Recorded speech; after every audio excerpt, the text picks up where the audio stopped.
All right, mic check, mic check. Okay, You got me. We good? I think we're good. I think All we're right, let's live. do it.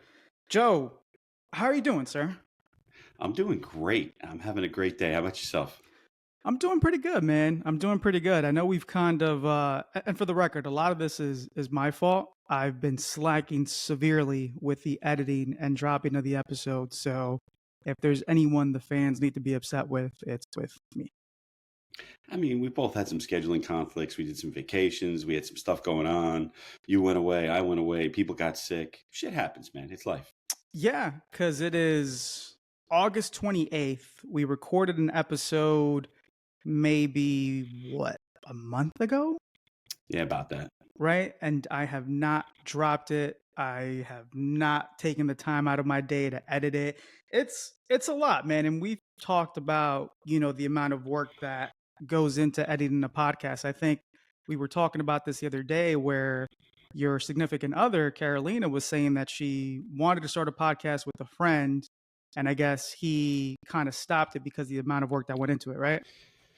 Yeah, yeah. So it was this the situation was kind of the two of them always talked about how they wanted to do a podcast together, and he lives in Colombia, and she's over here, and then she finds out at some point after the start of it that he started doing a podcast with another one of their friends, also named Carolina, which is fucking wild to Was me. that planned? I don't know, man. It was a single white female scenario, is what it was. You know, the same hair. She was just trying to take over her body.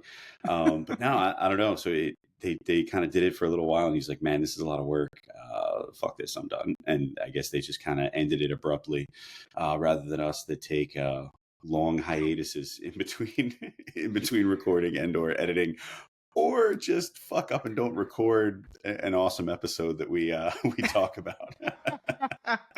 No, man, and I think that's why a lot of these podcasts that start, end up failing or they stop producing materials because of the amount of work that went into it. And I know originally you had thought that I didn't want to drop it because of what was talked about and how it's kind of pertaining to work, but it had nothing to do with that. I just, whenever I have free time, I look at my laptop and I go, I really should be editing the episode, but I rather much play PlayStation right now. Yeah, So there's many other websites I'd rather be on than one to edit a podcast. I got you. nah, but I'll Yeah. definitely I'm gonna set some time aside to drop the last episode we recorded because I think it was a really good episode. And I'm gonna set time aside to drop this episode. I've realized that it's a lot better and easier for me to drop episodes or to edit videos and audio that's roughly, I would say, no more than 45 minutes long. So you're telling me I'm long-winded. I got it. I got you. It's all right. Nah, like We'll give the people what they want, Joe. Shut the fuck up. All right. nah, people love you. I think we've established that. Colombian women love me, is what we've Yes. established. Nah, I think if we ever get to a point where consistently we're getting a lot of listeners and stuff like that, and at that point, I'm assuming that our budget would be a lot higher than it is now, and we could hire someone to Before edit. you speak, before you may want to edit that out because once we get that big loyal fan base, we will need an intern who will take care of this for us, Greg. right? Unpaid intern. No. Yeah. He would jump at that opportunity too.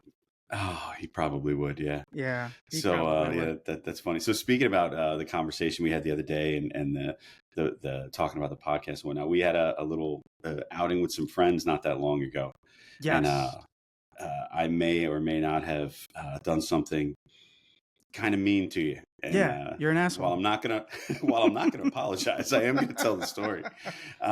So there's a specific restaurant that's local to us or somewhat local to us that you absolutely refuse to go to. Isn't that right? That is 100% correct, Joe. So what is the reason that you can't stand this said restaurant? Bring me back. Get yourself in that mindset. Bring me back to the young John Paris starting his career, and what this company did to you. Back in my day. No.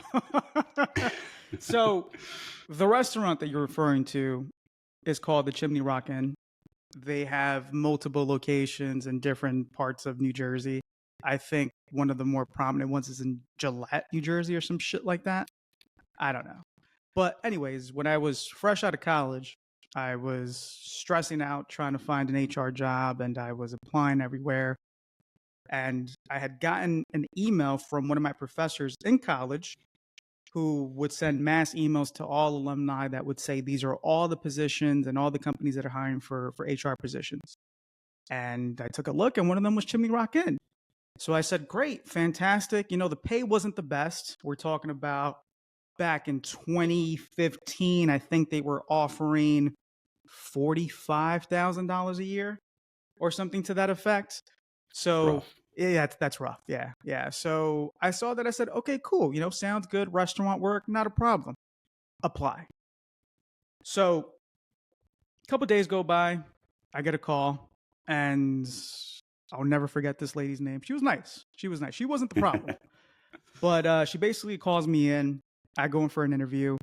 She asked me a couple questions about my experience, tell her that I don't have really much experience because of, me being fresh out of college. And then very random question, which I was not expecting, Joe. She asked me a math problem. Yeah. It was something very basic it was something like, what is 12 times 12 plus 3? Okay. And I was not expecting that. And I've realized as I've gotten older, I don't do well in situations where I'm caught off guard. My brain just shuts off. And so I gave her the answer that was not right. My answer was incorrect. And she looked at me dumbfounded. And internally, I could see her in her head saying, wow, this kid's dumb. And then I had realized, oh shit, I'm dumb. So you were going to say something. But that had nothing to do with why you didn't get the job? No. You still hold this to Chimney Rock, not your poor math skills. No. I'm explaining this entire thing so you understand where this is going to go, right? So I realized the error in my math problem solving skills, and I quickly correct myself and I say, "Oh shit, I'm sorry." I didn't say "oh shit," but in my head I said "oh shit." I was like, "Oh, I'm so sorry. That's not the correct answer. The correct answer is this." And she goes, very good. And, she jots down, not an idiot on my resume. So did you at least make a joke about it? Go, sorry, metric system, like something? Did you mess around? If I had a Spanish accent, I probably would have gone with that. That's a good one. Excuse me. But no. So, she wrote down whatever she wrote down and probably crossed out, stupid and said not dumb. And she said, okay, cool, fantastic. Yeah. Listen, I'm going to be honest with you. I'm like what I'm hearing. I'm going to schedule you for an interview to meet with the owner of the company. You'll hear more from us. Cool. Fantastic. I was elated, Joe. Fuck yeah. Knocked it out of the park, right? Corrected myself, all this other shit. A week goes by. And in this week, I was on vacation in Wildwood with some family. And I had gotten an email on the first night that I was there. It was probably a Thursday night, right? It was an email from the lady that was recruiting me. And she said, hey, we'd love to bring you in for a second interview. The owner of the company is available Saturday. Does that work? And I was like, fuck, I'm in Waldorf right now. This place is at least 2 hours away from where I'm at right now. I'm going to have to stop by home, pick up a suit, and then drive over there. I said, fuck it. If I want it, you got to chase it, right? So go home, get my suit, drive to this place, show up on time, surprisingly, because I'm never on fucking time to anything, but, interviews are important. Show up to the restaurant, and for the record, restaurant smelled like piss. It didn't really, but I'm still... It didn't really smell like piss. It smelled quite nice, actually. In that vivid memory, yes. To me, piss. Yeah. To me, it smells like piss. There may or may not have been a homeless guy throwing up outside. I might have gotten robbed, Joe, outside that park. Yeah. Health code violations everywhere. It was bad. You know what, Joe? I think I saw two rats and a couple roaches that were just walking by and scurrying around. But I saw an employee in the bathroom who didn't wash his hands. Yeah, but no, everything was good. So I get in there and I, see, I guess, the hostess, and I'm like, hey, I'm here for an interview. My name is Jonathan. Oh, okay, cool. You're here to meet with, so and so. And I was like, yeah, I'm here to meet with so and so. Okay, have a seat. We'll be with you shortly. So I'm sitting down. I'm prepping in my head. What are some of the questions that he's going to ask me? Right. I'm kind of going through the scenarios. The, I guess, store manager or the restaurant manager passes by, sees that I'm all suited and booted. He's like, hey, buddy, you here for an interview? And I was like, yeah. He's like, kitchen? Oh, wow. And No, he didn't say that. He didn't say that. No, Wow. but si, senor. Yeah. No. But he's like, "Oh, you're here for an interview?" And I was like, "Yeah, I'm here for an interview. I'm here to meet with so and so." And he goes, "Okay, cool." And then he points, I guess, at their fucking company mission statement or whatever the fuck it is that was against the wall, and he goes, "Read that and remember that. It's gonna go a long way." Winks at me and says, "Good luck, pal." Cool. So memorize it, whatever. I finally, within the next like 5 minutes, the owner finally shows up. Motherfucker showed up late too, for the record. Showed up late. So my interview, and again, I don't remember the times, but just for the story purposes, my interview was at 2:00. The guy didn't show up until 2:45. It's fucked up. It's kind of fucked up. That's fucked up. Anyways, shows up, brings me to his office, everything's shut off, and he turns on the lights. He sits down, I sit down, and he goes, "All right, so tell me about yourself." And I go, "Okay, cool." Go through entire spiel, all that other wonderful stuff, right? And then he's looking at the notes that I guess the recruiter had written down in the resume, and he goes, "Yeah, so I see here that you had gotten the math problem wrong." And I was like, yeah. I was like, "Listen, to be honest with you, was not expecting that." He's like, yeah. I'd like to ask that just to see if people could think on the spot. I see here that you got it wrong, but she told me that you thought about it, you corrected yourself." And he's like, "I like that. That's good. That tells me that you double check your work," which weird fucking way about thinking about things. What do you think there's validity to that, Joe? I mean, putting people on the spot, that's definitely something I've seen and done before. Maybe we'll get into that in a little while. We'll talk about some weird interview things that have happened, but I don't know, man. That's kind of odd. I feel like he's fishing there. He was just trying to get some filler. Like, maybe we won't discount with this kid immediately. He did get it right, kind of, eventually. Going back and saying, "No, you checked your work." No, you just realized you fucked up. That's all. You're a man of integrity who owns his mistakes. Wow, you kind of sound just like him, and now I hate you all of a sudden. Glad I don't own a restaurant. Yeah. No, so he compliments me on the fact that I double checked my work, and then he asked me where I currently live. At the time, I was living in West New York, in New Jersey, by the way, for the people that are listening. West New York, there is a town in West New York that's in New Jersey. It's called West New York because geographically, it's west of New York. Anyways, I have to put that out there. And he goes, "Okay, cool." He's like, "Yeah, that's kind of far from here. Is your plan to eventually relocate here?" And I was like, "Yeah, absolutely. It wasn't. I was just going to fucking commute. How the fuck am I going to find an apartment, at the age that I was for 45 grand a year? It just made no fucking sense." You could pick up that second job in the kitchen, maybe get 2 incomes. That's I guess I double could have, interview, man. Yeah, who knows? I Maybe guess work your way up to server, dropping fries. Who knows? could have been a chef. Yeah. So, I'm explaining, the plan is to eventually relocate. He's like, "Okay, good. Yeah, a lot of people that work here that live in other towns eventually relocate here, and I think it'd be better for everything, right?" He asked me what my salary requirements were, and I, gave him everything, and then, he's like, "Okay, yeah, good." He's like, "Since I'm the owner here, I'm thinking about expansion, and it's not just the salary, it's also profit sharing. I share my wealth with my team and my managers and all this other shit and kumbaya bullshit." I'm like, "Okay, cool." And then he keeps asking me more questions. "What do you know about training? Have you ever done any trainings before?" "No, sir, no trainings. I'm fresh out of college, but I'm willing to learn. I'm a quick learner. I just need to basically have someone to guide me, all this other fun stuff, and I'll figure it the fuck out." The guy looks at my resume, looks down, looks at me, and he goes, he's tapping his fingers on the table, and he goes, "Yeah, I'm going to be honest with you. I don't know why the recruiter brought you here for an interview." And I go, "Okay." Was not expecting that. He goes, "Yeah, you don't have the experience of what I'm looking for right now, so I'm not exactly sure why she brought you in.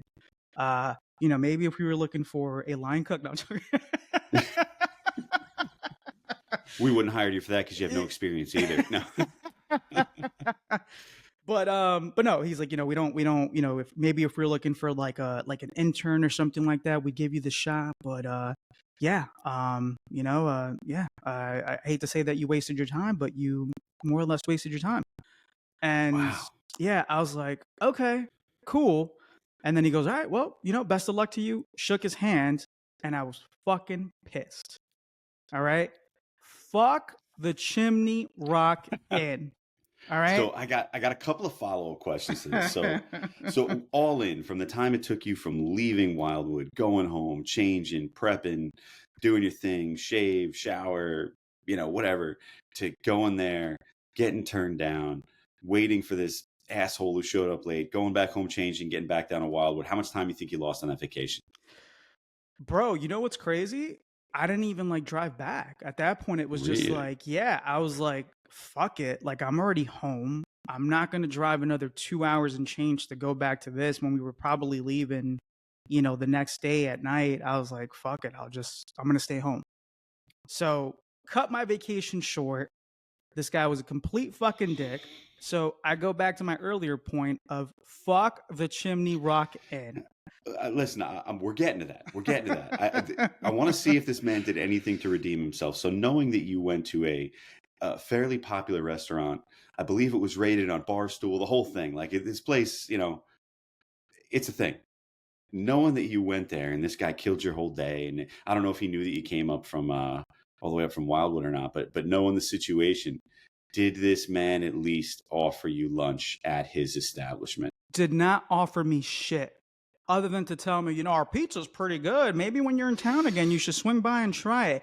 Yeah, suck my, you know what, Joseph. Yeah. Oh, Fuck man. See, him. I'm torn because I feel like fuck this guy, but I'm not gonna lie, man. That pizza's pretty good. I mean, it's not bad. I know we haven't been too aggressive on social media or too active lately on that, but I mean, maybe there should be a poll on here about whether or not two separate ones. One, fuck the Chimney Rock Inn, yes or no, and two, pizza's pretty good, right? Like it's pretty good. I'll be honest with you, Joseph. I think if we polled the majority of the people that follow us on the page, I would go ahead and bet to say that maybe 4 out of 5 followers do not know what the fuck Chimney Rock is. And good, because they shouldn't. This is free pub right now that I'm giving this shitty fucking establishment. And this is how petty I am, Joseph, that if I ever won the lottery, I would buy that fucking place out just to go to the owner and say, yeah, I'm sorry, pal, you just don't have what we're looking for anymore. And then shut that bitch down, because fuck Whoa. the Chimney Rock. Hold on a second. Listen. I think you should be saying fuck this guy. Maybe you fire the guy, but I mean, the pizza's pretty good, man. Maybe you don't shut it down. Maybe you rebrand it as fuck the Chimney Rock Inn and former owner douchebag Dick Nuggets or whatever his name is. I don't know, but it's hard to find good pizza, man. Fuck that. It's Jersey. There's a lot of good spots, Fair go enough. on Barstool and see what fucking Dave Portnoy has to say. Did you know, like off the top of your head, what he rated that pizza? I believe it was in the 7s. You know what? I really hope somebody on any platform we release this on, please, can someone look that up and put it in the comments and let us know what he rated it as? Yeah. How about this? If he rated it higher than 8-1, would you be willing to try it? Fuck that place, Joseph. I refuse. So this is crazy, right? That's one of the few spots ever, any company that I think I've ever tried to apply for or that I've ever worked for, that I would never in a million years try any other fucking items. I don't care if they sell pizza that comes with a hand job. I don't care if it's fucking free wing Tuesdays. I don't care if it's bring your mommy and daddy free meal Sunday. I will never, ever eat at the Chimney Rock Inn. And that's you were true, asshole. Because you hurt the ones that I love, Joseph. So as a little backstory, Jonathan and I have a little friendly rivalry we've been going on for years. We like poking at each other. We like not threatening eeach other, but kind of just digging and kind of going to see, I know what gets him, he knows what gets me, and we'll kind of go back and forth. Yeah, cupcakes. So flashback. Let's flash back to a few weeks ago. We go out with a group of friends, our friends and loved ones, and we go to see the new Deadpool movie that just came out. And beforehand, about 4 or 5 of us decide we're going to meet up and get some pizza beforehand. Well, said movie theater is about 7 minutes from the Chimney Rock Inn. So we go. get some pizza from the Chimney Rock Inn. And Jonathan and his girlfriend were not able to make it for dinner for us with us, but he was going to meet us at the restaurant. So we made absolute sure that we had a couple of slices of pizza left over, and we brought them there. And as we met Jonathan and his girlfriend in the parking lot, before we're going in, I run back to the car. I grab the box out of there. I'm like, hey, you got to try this pizza. It's awesome. And she's like, yeah, everybody's kind of mingling, whatever. There's probably a group of like 8 of us or so. She's like, yeah, sure, whatever. I'm not really hungry. I'm like, no, you got to try this pizza. It's really good. And I think she says, someone was like, all right, whatever. I'll try a bite. Where's it from? I'm like, it's from Chimney Rock. Trying not to say it too loud. Don't want Jonathan to hear, whatever. And then she opens it up. She grabs it. She takes a bite. She's like, oh, it's pretty good. It's a little cold, but it's pretty good. It's not bad. I'm like, we got her to eat the Chimney Rock pizza. And then I announce it out. I'm like, that was from the Chimney Rock. And I think it really didn't hit you at that moment. You were fucking bullshitting me. I was like, there's no way. Does this look like the face of a man who bullshits about food? Well, I figured out the truth when we went out to dinner the other night, and you had and you had said, no, it was really Chimney Rock pizza, and I was like, you motherfucker, motherfucker. I did not make you eat the pizza. No, you did what all white men do. In all fairness, there are some things in life that I really hate. There's very few things I put my foot down and draw the line in the sand and just like, no, I have my things just like Jonathan has his things. And he has the ability to manipulate and kind of twist it on me, where he's like, oh, I'm going to get your kids to like this. I'm going to get your girl to like this. I'm going to get in front of my girlfriend asks, well, would you do this if her life depended on it? You know what? I regret nothing at all. And I hope with all of my heart that when you went to bed that night, she gave you a nice big goodnight kiss before she brushed her fucking teeth. I think I might have gotten a kiss right after she fucking took a bite of that pizza, honestly. Oh, so these lips are tainted now. All right? They're fucking tainted with Chimney Rock Inn pizza. Fuck that place, Joseph. Okay? You know what? I will second it. From now on, I will say it in the presence of John Parra. Fuck Chimney Rock. Fuck Joseph, Chimney Rock. This is war, buddy. This is war. My kids will be warring with the Belmonts. This has become a blood feud. Yeah. What's the name of that feuding family from the Midwest with that? The Hatfields and McCoys. Yes, yeah. That's it. We just became the Parras and the Belmonts. Yeah, because you, for the record, and we can't talk about this because we just can't. But just to give a little bit of details, you hate cupcakes from a specific place, and my entire goal is to have you eat one of those cupcakes. I need you to know that you don't want this smoke, man. You're gonna don't start something you are not prepared to finish, Joseph, because there will be a time when Chimney Rock Inn will be the sponsor of the Maybe You Should Talk podcast. Over my dead fucking body. I'll tell you what though, Joe. I'll tell you what. I've been, you've been gracious enough to introduce me to your kids and your family, and I've established a pretty good relationship with your daughter, who I think I could easily manipulate to maybe put a cupcake in your casket when the time comes for you, buddy. Oh, that would be winning. Yeah, I'm not gonna lie, that would be winning. And on top of that, if there would be no manipulation, my daughter respects the hell out of that game and that joke, and she would be all in. If you were to send her a text right now, hey, I need you to do this for my dad, she would give you the, ooh, I'm about to make a name for myself right here. Well, so it's funny, right? Because I guess you had told her that you had shared that information with me. So she sends me a message on Messenger and Facebook and goes, ooh, I'm about to make a name for myself. And for those of you who don't know where that comes from, it's from it's Gambit. It's Channing Tatum plays Gambit with this fucking terrible, but I guess accurate Louisiana accent in the movie Wolverine and Deadpool.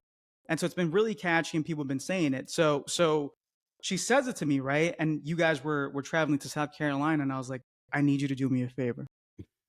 Can you please say that non-fucking stop to your father? And she responds back with the fucking salute emoji and says, yes, sir. I was like, God bless you, soldier. So something you need to know as fans of the show about me and my family is we're creatures of opportunity. You know, and I've been called out on this multiple times where if I'm in a room and there's 5 of us all friends just joking around, ribbing on each other, I'll have Jonathan's back 9 times out of 10. But if he says something stupid and there's a chance for me to jump in and call him out on it and make a joke, I'm going to do it. And Yeah. It's not that I'm not backing him. It's not that he's not my boy. It's just that we are creatures of opportunity. So if my family, if my own blood gets the chance to do that back to me, you best believe she's going to do it. And honestly, I kind of respect her for it. I'm not going to lie. Yeah, I did right as a dad. You and my girl are fucking creatures of opportunity, and Yeah. there's this running joke that I have with you guys, and it's kind of a joke, but not really. But you guys know too fucking much. You and Alex know too much, and I've always said that if I ever become president, which I know what you're gonna say, you can't be president if you weren't born here, John. You make me sound like this racist piece of shit. He's been saying this for like probably a year and a half, and it took me a year and a half to realize, oh, wait a minute, I don't think he could do that. I can in Colombia, bitch. No. No. But I joke around and I say that that you guys are getting sniped. Like I can't, like if I'm running for president, you and my girlfriend are the first to get sniped. You know too much. You could ruin my political campaign with the information that you guys know. I mean, it's true, but that's why you keep your friends close, man. That's why we are part of the cabinet. How great would it be? How just breaking the mold would it be for the Colombian president to have a balding, middle-aged white man as his Secretary of Defense? Oh, Not defense. I'm not good at that. Something else. I don't know. No, you're getting sniped. That's Top fucked three in no particular order. You, my girl, and Jay Barber are all getting sniped on the first fucking day when I announce to the world that I'm running for president. You know, and then unfortunately I might have to go for the family members too because I don't need that bad boy. You bet. Then you're not getting the cupcake in the casket. It's not going to happen. Go to the house and be like, knock on the door and be like, excuse me, is the guy who pays the bills here? Yeah. Oh man. So do you really think that? Do you think it was the interview that killed you, or do you think that it was just your, I don't know, your lack of experience? You know, that's a good question, some misses, man. You couldn't answer a simple math question. You're a college graduate.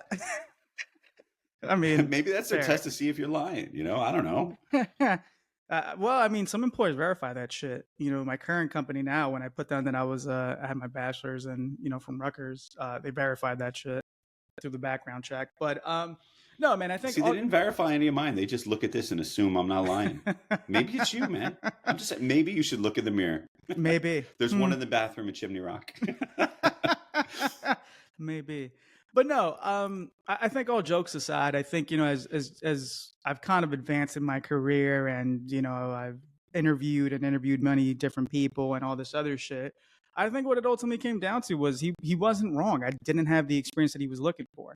I just think that's not, and when you really read in between the lines, I think ultimately it wasn't necessarily my fault. It was the fucking recruiter's fault. Why waste my time, right? Like the recruiter should have known, okay, he's not going to want this kid based on what he's told me he's looking for. So I didn't have the experience. Yeah, makes sense. And we were going to segue into this anyways, right? But I think, you know, when it comes down to interviewing, a lot of it is not just only experience, but it also comes down to, can I see myself working with this person? Yeah, absolutely. There's definitely been jobs that I've interviewed at and I've been like, man, I don't even want this job. It's going to suck. This place looks stuffy as hell. The people don't look good. Like, don't look like fun. Not good. Like, I don't give a shit about that. But like, you know, people don't look like they're going to be fun to work with. This is going to be a real, like, strict, you know, we got to be prim and proper environment. Nah. Yeah. And that's a thing. And that's a thing. And I've told you this and you think I'm joking around, but I really do mean this, that when I was applying for the job that we both work at now, at the point in time, I had actually 2 job offers. And the only reason why I took the job that I'm at now was because I sat down with you during an interview and you just seemed mad cool, down to earth. And I was like, oh shit, this place looked pretty cool. Like I could see myself working with these managers. That was like one of the selling points. You know, you're not the first person to tell me that, but this does show that you show very poor judgment. No, I think you're good where you're at. I'm good where I'm at. It was, It it worked was a out. good thing. Yeah. So, and I personally, generally in my previous lives, let's call it, don't usually get along with LPs and HRs very well. LPs and HRs and operations people they usually don't kind of meld. Everybody thinks about things different. So Yeah, there's usually that barrier between it. why is that, Joe? Let's talk about that, right? Because I feel like the general consensus is that the majority of people have a huge disdain for HR to the point, Joseph, and I'll see if I could add this clip to the video here, but I've gotten so many fucking reels, and I don't know if you've seen this, of like these four women in an office, and they're all singing these little stupid fucking things, and I'm gonna sing along right now, but one of them goes, Alex laughs at me all the time because it's fucking catchy and I can't stop saying it. But one of them goes, Gen Z boss in a mini, Gen Z boss in a mini. I've not seen that. I need to Yes. see And that. then there's this Asian girl that goes, itty bitty titties in a bob, itty bitty titties in a bob. And what fucking gets me mad was that I look at the comments and the first comment, the top comment with the most likes is, this is HR before they get ready for a mass layoff.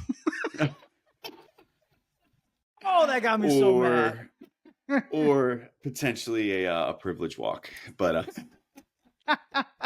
so like, why is it, Joe, in your experience of over 20 plus years of operational experience and excellence, why do people hate HR?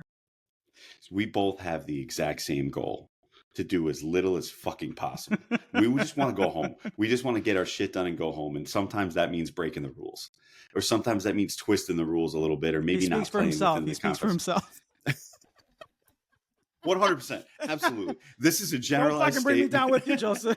No. But what I mean from I'm talking about the ops side. When it comes to like, the HR side, it's like, man, I don't want to deal with you guys doing some stupid shit that's going to make it harder for me, and I got to deal with a lawsuit, or I got to deal with legal, or I got to fire somebody for some stupid ass shit. Like, man, just walk away and do what you're supposed to do. Don't make my life harder. I think everybody, it boils down to that. Just don't make my life harder. And I think those two things kind of conflict sometimes.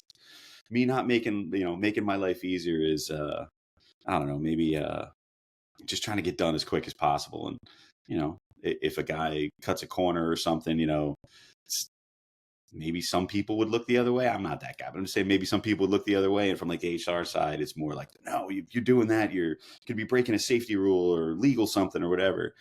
It's like when you get pulled over by a cop, right? Yeah. You're like, you were speeding. Yeah, I mean, I was doing 66 and a 65. You're still speeding, right? It's like, yeah, but is it really that bad?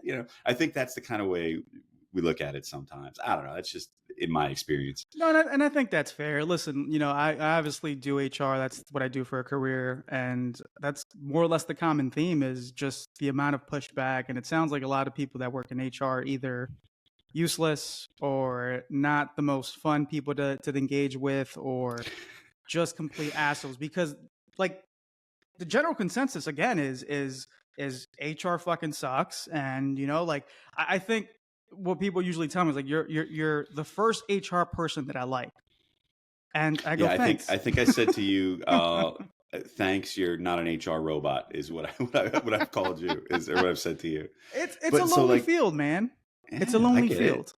I get it. And so like people in my role or like my teams, usually we get stigmaed as, in like my industry is like, man, those guys are idiots. They're just box pushers and movers. Like, go break out the crayons. You got to explain something to those guys again, like that kind of thing. So when you get like the intelligence and the legal side and everything of the HR, and then like the stigma of the like, Fred Flintstone's pushing a box over here, it doesn't always clash, or it clashes a lot. So you get that like class structure of us versus them sometimes. That's fair. I mean, because you had told me, would you say that one time where like you were talking about how certain professions are like the failed version of like something else? So yeah, I'm gonna get myself fucked up on this one, but yeah. So it was explained to me when I was very, very young in my career, from a guy who was off the wall, fucking old school, not appropriate whatsoever. But he used to say to me, and I think this probably stems. This is where it stems from, that I've never really got along with HRs and LPs up until recently, until you and a couple of the other people that I've worked with. But they used to say HRs and LPs are just failed cops and failed lawyers. And I was like, oh, I mean, I guess maybe. It's like, yeah, and that's Yeah, that kind of hits sometimes, right? So how do you feel about that statement, Jonathan? Did you ever want to go into the legal field? Fuck no. Nah, so this is quite frankly the honest truth as to why I got into HR. I suck at math. That's legit the only reason why I got into HR, because originally when I was in college, I wanted to do marketing. And then I realized that in order to get into marketing, you had to get into the business school. In order to get to the business school, you had to take Calc 1, Calc 2. Joe, I got placed in remedial fucking math. Ooh. Yeah, where my first day in college, and like this is like for the dumbs of the dumbs. Like the first day was like as basic as, all right, so 22 plus 22 is 44. I'm So, not even lying. Not so even lying about that. I believe it. I'm going to tell you this one. This is kind of tell us how different our personalities are. It's like you went through and finished college. I never finished. I went back later on in life. Like I didn't go to college right out of high school like most people do. I went back when I was in my 30s, and you have to take placement tests to get in, obviously, when it's been that long and all that fun stuff. And I can say, fuck you. I did not get placed in remedial math. But you also, and that was 15 years out of college. but you know what though, man? Like obviously, college is not indicative of your intelligence, and, No, and I've always told absolutely you that you're one of the smartest guys that I know. The way you process information and the way that you explain things, you're like a fucking human computer. But Thanks for finding a nice way to tell me I'm on the spectrum. I appreciate that. You were blessed with a bit of the tism. yeah, exactly. Drop some toothpicks. Let me count them real quick. But no, man, like it was really a thing, and like it was like 22 plus 22. Cool, okay, I could do this, and then it became fucking x squared plus yb equals the fucking sum of the fucking mass of the sun, and I was like, this is crazy. And I failed remedial math, and the teacher pulls me to the side and goes, listen, you're not doing really good. Don't get discouraged. There's people that have taken this class 3 times. I was like, I am not going to be one of those people. So the follow-up question to that has got to always be, well, like, what are they doing now? What is their career right now? The people that were in remedial math? The people that failed remedial math 3 times or 2 times. I think they're running for president. I think they work at Chimney Rock. That's what I think. That's what he was looking for. Or that. Yeah. Or that. But no, man, I just was like, yeah, I'm not going to be that person. So I spoke to like an academic advisor, and they were like, yeah, you could fulfill your math requirements by doing this, but if you're trying to get into marketing, then you kind of have to do all this other stuff. And I said, fuck that. So yeah, HR man, was good kind for of you. It worked out for you. I guess, I guess it worked out. I don't know, man. I hate my job sometimes. You know that. I mean, everybody does. Listen, if it was, I tell people all the time, if it was fun, you wouldn't get paid for it, right? I could always open up an OnlyFans. That sounds kind of like fun. I mean, that's true too. I mean, this is fun and we're not getting paid. So that is true. Right, the plan is to get paid once I stop being fucking lazy and edit these episodes. Well, then you got to get us some more followers by opening up that OnlyFans. So my alter ego is going to be HR Poppy. HR Poppy. Come here, ladies. You're fired. You may have unlocked a new kink for a lot of our listeners. For 4 out of our 5 listeners. Wait, what is it? What is it called? ASMR, right? Yeah. I'll put my Cash App on this actually. We're gonna fight your unemployment, baby. I was gonna say something. I'm not gonna say it. No. I don't want to offend anybody. But yeah, Joe. So yeah, man. Fuck the Chimney Rock Inn. And the Chimney Rock Inn. I'm gonna get you back, bro. There's a cupcake in your future. There's a cupcake in your future. Listen, man, I could be bringing pizzas everywhere. A Chimney Rock Inn pizza that you have never seen before can be disguised as any other pizza. So you mean to tell me, Joe, that from here till your last dying breath, you are not going to have another cupcake? Not that I think it has even remotely been touched by you or anyone that I think you may be collaborating with. So you're telling apparently me... I'm on a diet. So you're not going to trust your kids, is what you're telling me. Ooh, see, you gotta define kids there because the loyalties of them vary greatly depending Ben. on which one you're We'll start with talking the to. youngest, Ben. He'd eat that cupcake and make me eat the cupcake on the joke. All right. So you're not trusting Ben at all. Not with that cupcake. No. Haley. No, are you kidding me? She would help you. She would devise the plan. She wouldn't be a willing participant. She'd be the mastermind. Absolutely. I feel like Joey he seems trustworthy. I feel like he would be like, "Hey, Dad, don't eat that cupcake." He's better on my side. Yeah, I feel like if I was going to eat this cupcake, he might slap it out of my hands. Yeah, he might jump on the cupcake grenade for me. Yeah, congratulations, Joey. I just got you to the top of the will. Sorry, Ben. Sorry, Haley. You think this has money? I think you do.